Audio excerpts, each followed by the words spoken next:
دعوت اسلامی کے رکن مجلس شورا عبدالحبیب اتاری نے اپنے عمرکوٹ اور تھر اضلاع کے تنظیمی دورہ کے موقع پر دا اسمارٹ اسکول سریر کیمپس کنڈری کے سرپرست محمد حسن میمن اور گلزار حسین میمن کی دعوت پر اسمارٹ اسکول میں منعقد ایک بڑے اجتماع سے خطاب کرتے ہوئے کہا کہ دعوت اسلامی ایک عالمگیر تحریک ہے جو پوری دنیا میں دین کی دعوت کا کام کر رہی ہے۔ انہوں نے کہا کہ آج قرآن پاک سے دوری کی وجہ سے ہم مختلف مسائل اور پریشانیوں کا شکار ہیں۔ قرآن پڑھنا باعث برکت اور کتابی عمل بھی ہے۔ قرآن کی تعلیمات سے دور رہ کر کامیابی ممکن نہیں۔ انہوں نے کہا کہ نبی آخر الزمان نے فرمایا ہے کہ وہ دل ویران ہے جس میں قرآن نہیں۔ ہمیں سوچنا چاہیے کہ ہمارے اسلاف قرآن کیسے پڑھا کرتے تھے اور کس طرح اس سے برکتیں لوٹتے تھے۔ نزول قرآن سے قبل ہر طرف ظلمت، عقائد، نظریات، اخلاق و اقدار اور کفر و شرک کا اندھیرا پھیلا ہوا تھا۔ انسان جو اشرف المخلوقات ہے اپنے ہاتھوں سے بنائی ہوئی چیزوں کو سجدہ کرتا تھا۔ حضور نبی کریم تشریف لائے تو ہر طرف اجالا پھیلنا شروع ہو گیا۔ نبی پاک نے قرآن پڑھ پڑھ کر صحابہ کرام کے دلوں میں ایسا نور داخل کیا کہ لوگ اسلام پر جان نچھاور کرنے والے اور خون کے پیاسے ایمان والے بن گئے۔ آج قرآن سے تعلق توڑ کر ایک بار پھر ظلمتوں، بدکاریوں کے اندھیرے چھا رہے ہیں۔ اس سے نجات پانے اور دنیا و آخرت کی کامیابی کے لیے ہمیں قرآن پاک کی تعلیمات اور آقائے دو جہاں کے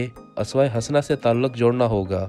ہوا یہ کہ جب صحابہ پہنچ گئے نا تو ان کفار مکہ کو چین نہیں آ رہا تھا کہ یہ ہمارے چنگل سے نکل گئے، ہم تو ان کو مارنا چاہتے تھے، یہ افریقہ پہنچ گئے۔ تو وہ ظالم وہ بھی افریقہ پہنچے، وہ بھی حبشہ پہنچے اور نجاشی بادشاہ سے کہتے ہیں کہ ہمارے کچھ مہمان، ہمارے کچھ مجرم تمہارے پاس آ گئے، بھاگ کر آگے واپس کرو۔ تو نجاشی بادشاہ نے کہا اچھا ایسا ہے، تو مسلمانوں کو بھی بلایا۔ اب اسی دربار میں کفار مکہ بھی موجود ہیں، دشمنان اسلام بھی موجود ہیں اور نجاشی بادشاہ بھی موجود ہیں۔ اب مسلمان آ گئے۔ اب نجاشی بادشاہ نے کہا کہ تمہارا پیغام کیا ہے، تم نے ایسا کیا کیا جس کی وجہ سے یہ کفار مکہ تمہارے خلاف ہیں؟ تو نجاشی بادشاہ سے صحابہ نے کہا ہم آپ کو قرآن پڑھ کر سناتے ہیں، ہم اللہ کا کلام آپ کو پڑھ کر سناتے ہیں۔ چنانچہ حضرت جعفر رضی اللہ تعالیٰ عنہ نے نجاشی بادشاہ کے سامنے سورہ مریم کی تلاوت فرمائی۔ اور کیا کمال کی صورت آپ نے چوز کی، کیونکہ وہ اس وقت عیسائی تھا، وہ عیسائی مذہب کو ماننے والے تھے۔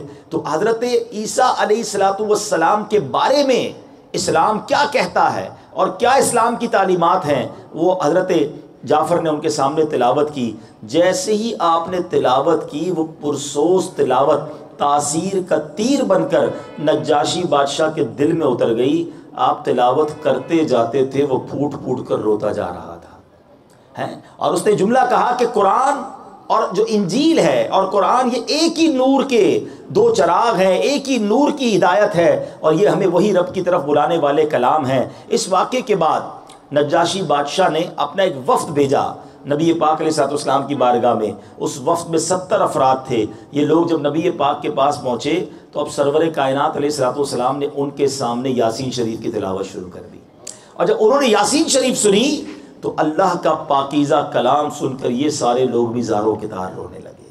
یعنی پہلے کے لوگ قرآن سنتے تھے، قرآن ان کے دل پر اثر بھی کرتا تھا اور ان کی آنکھوں سے آنسو بھی روانہ ہوتے تھے۔ جب یہ لوگ رونے لگے نا تو ان کی شان میں قرآن کی آیت نازل ہوئی۔ اللہ قرآن میں فرماتا ہے وَإِذَا سَمِعُوا مَا أُنزِلَ إِلَى الرَّسُولِ تَرَىٰ أَعْيُنَهُمْ تَفِيضُ مِنَ الدَّمْعِ مِمَّا عَرَفُوا مِنَ الْحَقِّ يَقُولُونَ رَبَّنَا آمَنَّا فَاكْتُبْنَا مَعَ الشَّاهِدِينَ۔ اللہ فرماتا ہے جب یہ سنتے ہیں وہ جو رسول کی طرف نازل کیا گیا تو تم دیکھو گے کہ ان کی آنکھیں آنسو سے ابل پڑتی ہیں، اس لیے کہ وہ حق کو پہچان گئے۔ کہتے ہیں کہ اے ہمارے رب ہم ایمان لائے